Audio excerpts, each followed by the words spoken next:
ඔයාලා හැමෝම ගොඩක් ආදරයෙන් පිළිගන්නවා මගේ channel එකට. ඔයාලට කොහොමද? ඔයාලා හැමෝම හොඳින් පරිස්සමෙන් ඉන්නව නේද? මමත් ගොඩක් හොඳින් ඉන්නවා.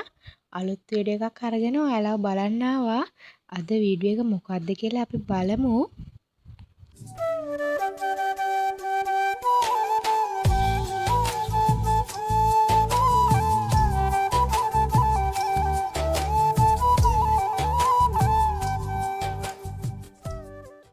ඔයාලා මේ හඳුන් කුරුවෙක් ගැන දන්නවද? මම නම් ගොඩක් ආස කරන හඳුන් කුරු එකක් තමයි මේක. මේක ගාන රුපියල් 300යි. මේකේ හඳුන් කුරු 10ක් තියෙනවා. එක හඳුන් කුරක් හරියටම පැයක් පත්තු වෙනවා. ගොඩාක් සුවඳයි. මම කොහොමත් හඳුන් කුරු වලට ගොඩක් කැමති කෙනෙක්. මට උදේට අනිවාර්යයෙන්ම උදේ නැගිටිට පස්සේ හඳුන් කුරු පත්තු කරන්න ඕන එක කුරක් හරි හවසට පහන තියලා පත්තු කරනවා. මම කොහොමත් කැමති කෙනෙක් ඒ සුවඳට. එක එක සුවඳ වර්ග වලින් ඉතින් මම ගන්නවා. මේක මේ අපි සාමාන්‍යයෙන් ගන්න හඳුන් කුරෝ විනාඩි 10ක් 15ක් වගේනේ පත්තු වෙන්නේ. ඒ වුණාට මේක ඉතින් හරියටම පැයක් පත්තු වෙනවා. ගොඩාක් සුවඳයි. මහතත් එක්ක හඳුන් කුර ඉතින් කුරු 10ක් තියෙනවා. ඉතින් ඔයාලත් මේ හඳුන් කුර එක පාවිච්චි කරන කෙනෙක් ඉන්නවා නම් කමෙන්ට් එකක් දාන්න. කොහොමද හොඳයිද කියලා. මේකේ තව වර්ග තියෙනවා. පොඩි පැකටුත් තියෙනවා. මේක ලොකු එක. තව දෙයක් මම ඔයාලා thumbnail එකේ දකින්න නැතිනේ. මම මේ MDK එකේ පැටිසුයි රෝල්සුයි අරගෙන ආවා. හොඳද කියලා බලන්න. ඉතින් පොඩි දෙයක් තිබ්බ අපේ ගෙදර. ඒකට තමයි මම අරගෙන ආවේ. මේකේ පැටිස් 15ක් තියෙනවා. 690ක මුදලක් තමා උනේ. මාළු එකෙන් තමයි පැටිස් ගත්තේ. 690 පැටිස් 15ක් තියෙනවා. තව මේකෙම රෝල්ස් එක ගත්තා. ඒකත් MDK එක. ඒකෙන් එළවලු රෝල්ස් එක තමයි ගත්තේ. මාළු නෙමේ. ඒකේ රෝල්ස් 5ක් තියෙනවා. 250ක් තමයි උනේ. මම ඒකෙන් රෝල්ස් 10කුයි අර පැටිස් මේ පැකට් එකයි තමයි ගත්තේ. ඉතින් කියන්න තරම් වරදක් නැහැ. හොඳට තිබුණා. ඉතින් මට නම් ඉතින් අනිත් කාලා තියන අය ඉන්නවා නම් කමෙන්ට් එකක් දාන්න. කියන්න තරම් වරදක් මට නම් නැහැ. ඉතින් හොඳට තිබුණා. රස තිබුණා. ඉතින් ගානට ඉතින් පාඩු නැහැයි කියලා මට හිතෙනවා. ඉතින් අපිට තියෙන්නේ ඔක අරගෙන ගැඹුරු තෙලේ බැඳ ගන්න විතරනේ. ඉතින් හදන්න ගියොත් එහෙම ඉතින් අමාරුයිනේ එහෙම. ඉතින් ඒ නිසා ඉතින් වරදක් නැහැ. මේ ඔයාලා දකින්න ඉතින් පොය දවසේ මම කරගත්තු පින්කමක් තමා. මම පාරේ ඉන්න වීදි බව්වන්ට කෑම ටිකක් හදලා දුන්නා මට පුළුවන් විදිහට. මම මේ දේ කොහොමත් කරනවා. කලිනුත් මම දාලා තියෙන වීඩියෝ කළත් නොකළත් මම මේ දේ කරනවා. පොයට විතරක් නෙමෙයි මට පුළුවන් වෙලේට පාරේ ඉන්න බව්වන්ට පූසන්ට මම කෑම දෙනවා. උයලා හරි නැත්තම් කඩෙන් මොන හරි යෝගට් එකක් බනිස් ජෝඩුවක් එහෙම හරි අරගෙන දෙනවා. පුළුවන් හැම වෙලේම මගේ අතේ කීයක් හරි තියෙනවා නම් පොයේ දවසට තමයි ගොඩක් වෙලේට මම ගෙදර උයලා එහෙම දෙන්නේ. මෙදා පාරත් ඒ විදිහට මම දුන්නා පොයේ දවසේ. මම හාල් කිලෝ එකකුයි පොඩි වට්ටක්ක කෑල්ලකුයි එතකොට මාළුයි තමයි යාලට හදලා දුන්නේ. සාලියෝ මාළු තමයි කලින් නම් දෙන්නේ. මෙදා පාර නම් සාලියෝ මාළු මට ගන්න බැරි වුණා.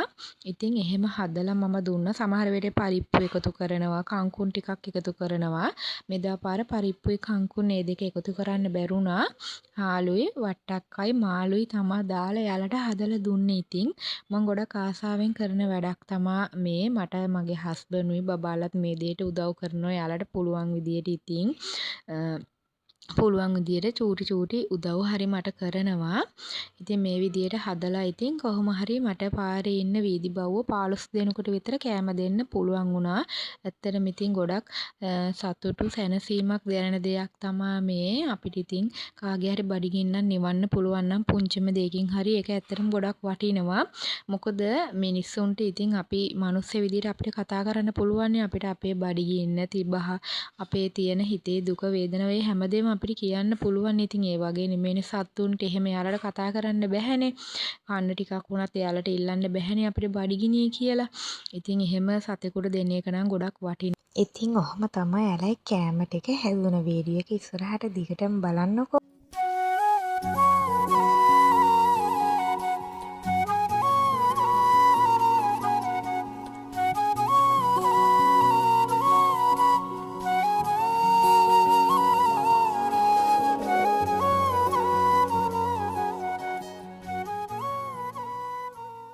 මම ඉතින් ඔයාලට මම මේ කෑම බෙදෙන වීඩියෝ නම් අරගෙන ආවේ නැහැ. මම ඒක වීඩියෝ කරේ නැහැ. මොකද ටිකක් හවස් වුණා කෑම ටික හදලා කෑම අපි ඒ බව්වන්ට දෙන්න යනකොට ඒව වීඩියෝ කරේ නැහැ. මේ නම් ඉතින් තියෙන්නේ දැන් රෑ සේරම ඉවර වෙලා මම ඔයාලට මේ ගැන කලින් වීඩියෝ අරගෙන ඇවිත් තියෙනවා. මම ජර්නල් ලියන කෙනෙක්. මම ගොඩක් ආස කරන දෙයක් තමයි ජර්නල් එක ලියන එක. මම මගේ channel එකෙත් දාලා තියෙනවා ජර්නල් එකක් ලියන්නේ කොහොමද කියලා. ඒ වගේම දැන් ඉතින් YouTube එකේ ගොඩක් වීඩියෝ තියෙනවා මේ සම්බන්ධව මේ ගැන. ඔයාලට ඒ ගැන බලන්න පුළුවන්. ඇත්තටම අපේ ජීවිතය ගොඩක් හොඳ විදියට වෙනස් වෙනවා මේ ජර්නල් ලියන්න ගන්න එකෙන්. මගේ ජීවිතේන සෑහෙන්න හොඳ විදියට මේ ජර්නල් එක ලියන්න ගත්තට පස්සේ වෙනස් වුණා. මට ගොඩාක් දේවල් ලැබුණා. ඇත්තටම ගොඩක් ආසාවෙන් කරන දෙයක් තමයි ජර්නල් එක ලියන එක. මම රැට තමයි ලියන්නේ. ඒ කියන්නේ සේරම වැඩ ඉවර වෙලා රෑ නිදා ගන්න කලින් තමයි මම ජර්නල් එක ලියන්නේ. සමහර අය උදේට ලියනවා. උදේ පාන්දර නැගිටපු ගමන් නැත්තම් Tamanට නිදහස් ඕන වෙලේක එහෙම ලියන්න පුළුවන් වෙලාවක් කියලා නැහැ. මම නම් රැට තමයි ජර්නල් එක ලියන්නේ. මේ ජර්නල් ලියන අය ඉන්නවනම් කමෙන්ට් එකක් දාන්න. ඔයාලට මේ ජර්නල් එක ලියන එකෙන් ලැබුණේ මොනවද? ඔයාලගේ ජීවිතේ වෙනස් වුණේ කොහොමද කියලා. මගේ ජීවිතේ නම් සෑහෙන්න හොඳ විදියට වෙනස් වුණා. මම දැන් අවුරුදු 2කටත් වැඩි ජර්නල් ලියන්න පටන් අරන්. මම නම් කියන්නේ ඔයාලටත් මේක පටන් ගන්න. විශ්වයට ස්තුති කරන්න. මම ආකර්ෂණ නීතිය ෆලෝ කරන කෙනෙක්. ඉතින් ඔයාලත් විශ්වයට ස්තුති කරන්න ජර්නල් එකක් ලියන්න පටන් ගන්න. ඔයාලගේ ජීවිතේත් ගොඩක් හොඳ විදියට වෙනස් වෙයි. ඉතින් අද ඔහොම තමයි මගේ වීඩියෝ එක ඔහොම තමයි මගේ දවස ගෙවුනේ. ඉතින් ආදරෙන් මතක් කරන මගේ channel එක subscribe කරන්න කියලා subscribe කරලා නැති අයට මං ආයෙ අලුත් වීඩියෝ එකක් අරගෙන එනකන් ඔයාලා හැමෝම සතුටින් පරිස්සමින් ඉන්න.